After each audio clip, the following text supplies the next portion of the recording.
Life in the military can mean a lot of moving, which can make it difficult for wives and husbands to build a resume. And that's why Wisconsin is becoming the first military spouse economic empowerment zone in the country. Our Danica Lewis is here to explain more about what that means. Danica? Susan and Eric, certainly a mouthful. And while Wisconsin's overall unemployment rate is at a record low, about a quarter of military spouses across America do not have jobs. And in an effort to bring more active members and veterans here, the state's leading the way in making sure those families know they're just as much of a priority as the ones serving.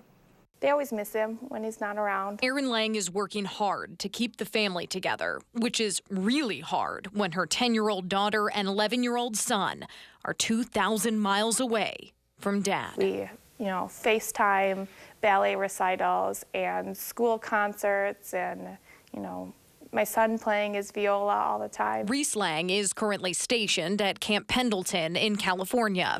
It's work Erin doesn't take lightly. As someone who served herself right out of high school, some of the few, the proud, deployed with Operation Iraqi Freedom. Almost like I lost a family that I had, because in the military, in the Marine Corps, everyone's, your brothers, your sisters, you're supportive of each other, and you move away, and all the friends, all the family that you've had for the last 4 years, you lose all contact with them. It wasn't the only first. I had never even filled out a resume or an application anywhere before. I was really starting from scratch and needed someone to give me direction on what is a corporate world looking for. And just to see the smiles on their face when they can finally connect with somebody is really impactful. Rebecca DeShane is part of a new state effort that's making sure employers know military spouses bring valuable skills to their teams.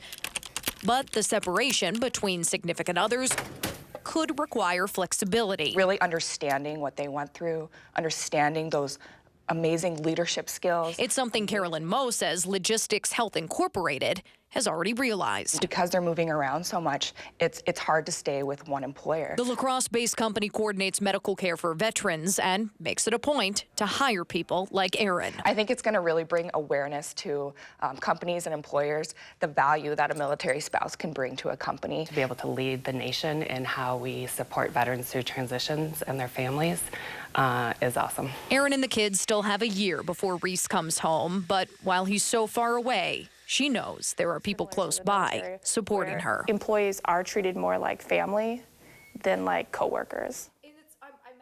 So what makes outreach to military spouses more difficult here in Wisconsin is simply the fact that there aren't a ton of major bases where families are concentrated. So the hope of this new designation for the state will consolidate all resources and get to them to the husbands, the wives, and the children who need them. Danica, thank you. Sure thing.